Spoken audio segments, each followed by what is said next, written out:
সবাই এসে গেছো? এবার তাহলে চুপ করে বসো, আমি আমার ঝুলি থেকে গল্প বার করি। শোনো, এক গাঁয়ে ছিল এক গরিব বামুন। বউ আর বুড়িমাকে নিয়ে খুবই কষ্টে শিষ্টে তার দিন চলত। বৌমা, বলি উনুনে তো হাঁড়ি চাপিয়ে দিলে, ঘরে তো দানাটুকুও নেই। ছেলেও তো সেই কোন সকালে বেরিয়েছে, এখনো ফিরলো না। আর একটু দেখি, না তো পুকুর ধার থেকে কিছু শাক পাতা এনে সেদ্ধ করে নেব। ওই ওই আপনার ছেলে এসেছে। বাছা, সারাদিন ঘুরে কিছু পেলি? না মা, সবার ঘরেই এক অবস্থা। একটু যা চাল ডাল পেয়েছি তাতে তিনজনের আধপেটা খেয়ে 4 দিনও চলবে না। তাই আমি ঠিক করেছি কদিন শহর থেকে ঘুরে আসবো। দেখি ওখানে যদি কিছু রোজগার পাতি। আমরা কি তাহলে এখানে একা থাকবো? কটা দিনের তো ব্যাপার, আমি যত তাড়াতাড়ি পারবো চলে আসবো। গায়ে তো চেনা জানা মানুষরা রইলই, কোনো বিপদ আপদ হলে ওদের কাছেই যেও। এই কটা দিন কোনো রকমে চালিয়ে নাও। আমি বরং আজই বেরিয়ে পড়ি। সে ভালো বাছা, তুই কটা দিন শহর থেকে ঘুরে আয়। তিনজনে এইভাবে অনাহারে থাকার চেয়ে একটা কিছু চেষ্টা করা ভালো। আমরা এই কটা দিন ঠিক কষ্টে শিষ্টে চালিয়ে নেব। ও মাঝি, ও মাঝি, নৌকা ছেড়ো না। পোটলা পুটলি নিয়ে কোথায় চললে গো ঠাকুর মশাই? শহরে যাচ্ছি গো, শহরে। গায়ের যজমান বাড়ির অবস্থাও তো ভালো নয়, তাই শহরে যাচ্ছি দুটো রোজগারের আশায়। ঠিকই বলেছ, দিনকাল যা পড়েছে, কটা মাসের মধ্যে গায়ের কি দুর্দশা হলো বলো তো। আমি তোমায় বলে দিলাম ঠাকুর মশাই, আমাদের গায়ের ওপর নিশ্চয়ই কোনো শয়তানের দৃষ্টি পড়েছে। কি জানি বাবু, ভাগ্যে কি লেখা আছে। হবে হয়তো। ছেলেটা তো কদিনের জন্য শহরে গেল, তা আমি বলি কি বৌমা, তুমিও না হয় কটা দিন বাপের বাড়িতে ঘুরে এসো। আপনি এখানে একা থাকবেন? দুজনে না খেয়ে কষ্ট করার থেকে এই ভালো। ঠিক আছে মা, আমি তাহলে বেলা থাকতেই বেরিয়ে পড়ি। বামনি গেল বাপের বাড়ি আর বামুন গেল শহরে। এইভাবে কেটে গেল অনেক দিন। এরপরে শহরে রোজগার শেষে বামুন ঘরের পথ ধরে। এদিকে ওই নদীর পাশেই এক শ্মশান, আর সেই শ্মশানেই থাকে এক জাঁদরেল ভূত। মাঝি, সামনে তো শ্মশান, এই পথে কোনো ভয় নেই তো? বামুন ঠাকুর, অত ভয় নিয়ে কি আর নৌকা চালানো যায়? জলে ভয়, ডাঙায় ভয়, আমার তো মনে হয় আসলে মনেই ভয়। যা বলেছ। পটলা ভরা টাকা করি ফিরছে বামুন নিজের বাড়ি। পটলা ভরা টাকা করি ফিরছে বামুন নিজের বাড়ি। এই তো সুযোগ মাথায় এলো দারুণ মজার ফন্দি। হাউ হাউ হাউ হাউ হাউ হা, থাকবো না আর এই শ্মশানে বাস ঝাড়েতে বন্দি। থাকবো না আর এই শ্মশানে বাস ঝাড়েতে বন্দি। হাউ হাউ হাউ হাউ হাউ হা।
জিনিস নিয়ে মানুষের মতো হাঁটা যায় না।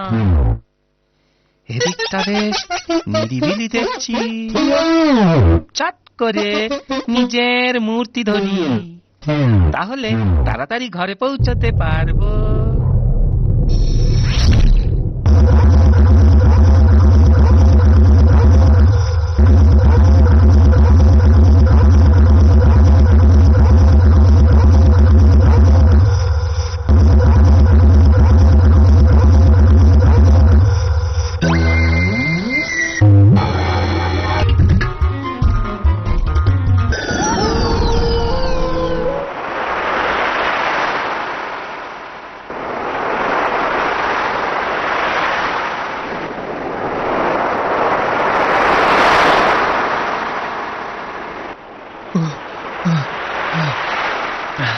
যা তুফানের মধ্যে পড়েছিলাম, প্রাণে বেঁচেছি এই ঢের।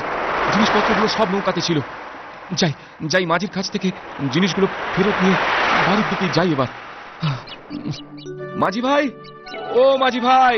কি ব্যাপার, হঠাৎ ফিরে এলে যে? আরে আরে আমি নৌকা থেকে ঝড়ের দাপটে পড়ে গেলাম। যা হোক, এখন জিনিসপত্রগুলো দাও দেখি বাপু, বাড়ি যাই। তোমার কি মাথা খারাপ হয়েছে? কখন আবার তুমি নৌকা থেকে পড়ে গেলে? দিব্যি তো নৌকায় বসে এলে, আমার পাওনা করি দিয়ে নিজের পোটলা নিয়ে চলে গেলে। হ্যাঁ, তোমার তো এমন স্বভাব ছিল না। এত মিথ্যে কথা ধম্মে সইবে না মাঝি। মিছে কথা আমি বলছি না, তুমি বলছো। পোটলা পুটলি নিয়ে গেলে, এখন আবার ফিরে এসে বলছো জলে পড়ে গেছিলে, ফেরত চাইছো জিনিসপত্র। উনি তোমার কাণ্ডজ্ঞান খানা কি হে? বিশ্বাস না হয় একবার আমার গায়ে হাত দিয়ে দেখো না, জামা কাপড় এখনো কি রকম ভেজা। তাজ্জব কাণ্ড, তোমার কাপড় চোপড় তো ভেজাই দেখছি। তা বাড়ি যাবার পথে পা হড়কে পুকুরে পড়ে গিয়েছিলে নাকি? মোলো যা, এই মাঝির পো তো দেখি কিছুতেই বিশ্বাস করে না। ভালো হবে না বলছি মাঝি, ভালো হবে না মাঝির পো, ব্রাহ্মণের সাপ লাগবে। তোমার সাপ সাপান্ত রাখো দেখিনি। যাও যাও, এবেলা বাড়ি যাও। হ্যাঁ হ্যাঁ, তাই যাচ্ছি। তবে জিনিস ফেরত নিতে কিন্তু আমি আবার আসবো, এই বলে দিলাম।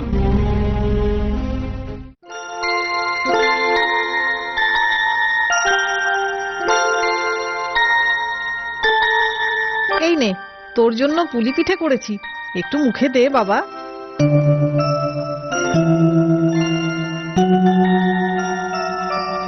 ভালো কথা, বৌমার যাতে অসুবিধে না হয় তার জন্য ওকে বাপের বাড়ি পাঠিয়েছি। তুই এসেছিস, এবার বৌমাকে আসার জন্য খবর পাঠাবো। এই সময় বাইরে বামুনের গলা শোনা যায়। মা, তোমরা কোথায় সব? গেলে কোথায়? কি ব্যাপারটা কি? এসব কি অদ্ভুত কাণ্ড? ওই লোকটা কে? চেহারাটা তো একদম আমার মতো। এ কি অনাথ সৃষ্টি! মা, মা, তুমি ওই লোকটাকে জামাই আদর করে খাওয়াচ্ছ কেন? তুই কে রে অলক্ষণে? আমার বাছার মতো চেহারাটা ধরেছিস, আবার এখন এসে হম্বিতম্বি করছিস। দূর হ এখান থেকে। হ্যাঁ, ঠিকই তো। কে রে বেটা তুই? আমার বাড়িতে এসে আমাকেই চোটপাট। খবরদার, মুখ সামলে, জালিয়াত চোর, বেরো আমার বাড়ি থেকে।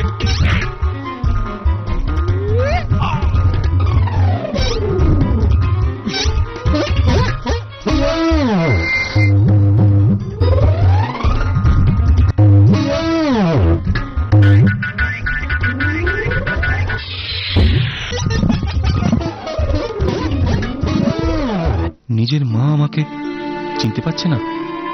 কি করি আমি এখন? ওই তো রাজপ্রাসাদ। যাই, রাজামশাইয়ের সাথে গিয়ে দেখা করি, উনি যদি কোনো বিহিত করতে পারেন। এর নাম হই রাজামশাই। বড় বড় মুশকিলে পড়ে আপনার কাছে এসেছি। কি মুশকিল শুনি? আমি কদিনের জন্য বাইরে গেছিলাম, বাড়ি ফিরে দেখি আমারই মতো দেখতে একটা লোক এখন আমার বাড়িতে রয়েছে। গায়ের লোকজনও আমাকে চিনতে পারছে না। আপনি এর একটা বিহিত করুন রাজামশাই, এমন ব্যবস্থা করুন যাতে ওই জালিয়াতটা সাজা পায় আর আমি আমার নিজের বাড়িতে ফিরতে পারি। এ তো বড় অদ্ভুত কথা, এর আগে এমন কথা তো শুনিনি। মন্ত্রী, এই বামুনের বাড়ি থেকে সেই ভেকধারী বামুনকে এখনই ধরে নিয়ে এসো। রাজার হুকুম মতো সিপাহীরা গিয়ে বামুনের বাড়ি থেকে বামুনরূপী ভূতকে ধরে নিয়ে এলো রাজসভায়। এ কি তাজ্জব ব্যাপার! দুজনকেই দেখতে অবিকল একই রকম। কে যে আসল আর কে নকল বোঝা ভারী মুশকিল। আপনি একটা বিহিত করুন রাজামশাই, ওই জালিয়াতটা আমার বাড়ি বসে আছে আর আমি রাস্তায় রাস্তায় ঘুরছি। আমার মাও আমাকে চিনতে পারছে না। ওর কথা একদম বিশ্বাস করবেন না হুজুর, আমি সুখে রয়েছি তাই ব্যাটা সহ্য হচ্ছে না, উল্টে আপনার কাছে নালিশ জানাতে এসেছে। তোমাদের মধ্যে কে আসল লোক? এই বেলায় সত্যি কথা বলো, পরে যখন আমি জানতে পারবো তখন রাজাকে মিথ্যে কথা বলার জন্য তোমরা কঠিন শাস্তি পাবে। আমি সত্যি কথাই বলছি হুজুর, তো কোনোদিন অধম্য করিনি, মিছে কথা কেন বলবো? আমি একদম সত্যি কথা বলছি হুজুর, আমার বাড়িতে এসে ও উল্টে অশান্তি পাকাচ্ছে। বিশ্বাস না হয় আপনি আমার মাকে কিংবা নৌকার মাঝিকে জিজ্ঞেস করে দেখুন। রাজামশাই, ওর কথা আপনি একদম বিশ্বাস করবেন না। আমার মা কিংবা মাঝি ভাই আমাকে চিনতেই পারছে না, কারণ দুজনের চেহারাটাই যে একরকম। আর ওই জালিয়াতটা আমি শহর থেকে ফেরার আগেই আমার বাড়িতে ঢুকে বসে আছে, তাই বাড়ির লোকেরা চিনতে পারছে না। কিন্তু কিন্তু আপনি আমার কথা বিশ্বাস করুন হুজুর, আমি আসল লোক। বড়ই জটিল ধাঁধা, মীমাংসায় পৌঁছানো সহজ কথা নয়। অনেক চিন্তা ভাবনা করে তবে এ সমস্যার বিহিত করতে হবে। আচ্ছা বামুন ঠাকুরুন, তোমার ছেলে কি খেতে ভালোবাসে বলো তো? কে? আমার নগেন? নগেন মিঠাই খেতে খুব ভালোবাসে। বেশ, তাহলে এক কাজ করা যাক, বড় বড় দুহাড়ি মিঠাই দুজনকে দেওয়া যাক। যে বেশি খেতে পারবে সেই হচ্ছে আসল বামুন।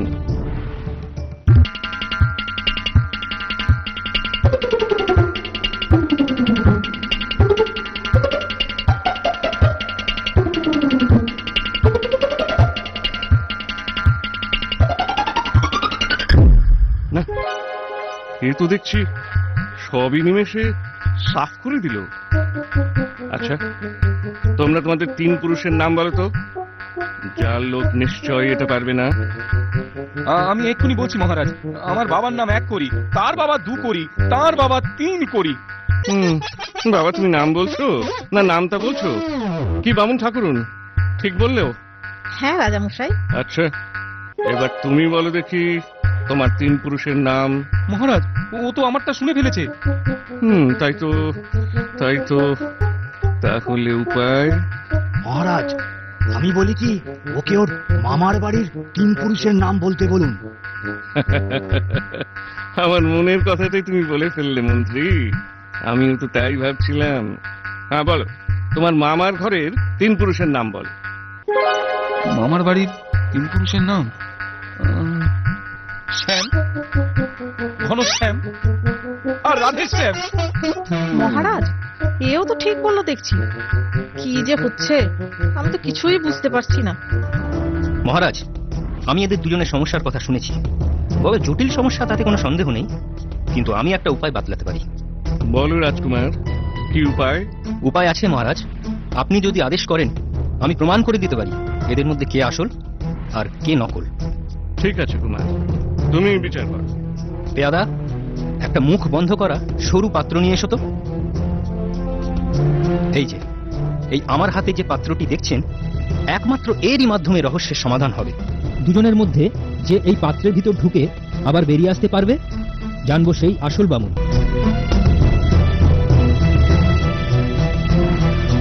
বাবা, বাবা তুমি বিশ্বাস করো, আমি সত্যি কথাই বলছি।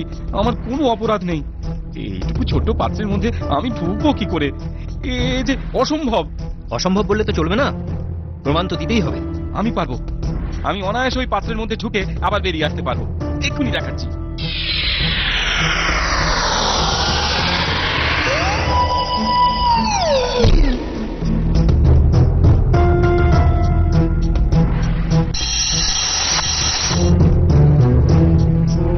মহারাজ, ওই ব্রাহ্মণই সত্যি কথা বলছেন। উনি আসল লোক। আর পাত্রের মধ্যে যে এখন আটকা পড়েছে, সে খুব দুষ্ট একটা ভূত। ব্রাহ্মণের ছদ্মবেশ ধরে সবাইকে ভুল বুঝিয়েছে। যান ব্রাহ্মণ, এই পাত্রটি নিয়ে নদীতে ফেলে দিন, যাতে ও আর কোনো দিন ফিরে আসতে না পারে। বামুনের বাড়িতে বামুনের মা তাকে জামাই আদর করে খাওয়াচ্ছে আর পাখা দিয়ে হাওয়া করছে। কি ভয়ঙ্কর কাণ্ড! নিজের ছেলেকেই আমি চিনতে পারিনি, আর ওই বেটা ভূতকে কিনা আমি গোগ্রাসে গিলিয়েছি। ভাগ্যিস বৌমা ছিল না, কালই আমি বৌমাকে আনতে লোক পাঠিয়ে দেবো। আহা, বাছার আমার এই কদিন একটুও যত্ন আত্তি হয়নি। ঘাট হয়েছে ঠাকুর মশাই, কত আকথা কুকথা বলেছি, ক্ষমা করে দেন। বেটা ভূতকে যে শেষ পর্যন্ত গাঁ থেকে তাড়ানো গেছে, এই ঢের। আর কখনো সন্ধ্যেবেলা শ্মশানের পাশ দিয়ে নৌকা বাইব না, এই বলে রাখলো। এরপর আর কোনো অভাব, অভিযোগ, অশান্তি রইল না। বামুন তার পরিবার নিয়ে সুখে ঘর সংসার করতে লাগলো। আমার কথাটি ফুরলো, লুটে গাছটি মুড়লো।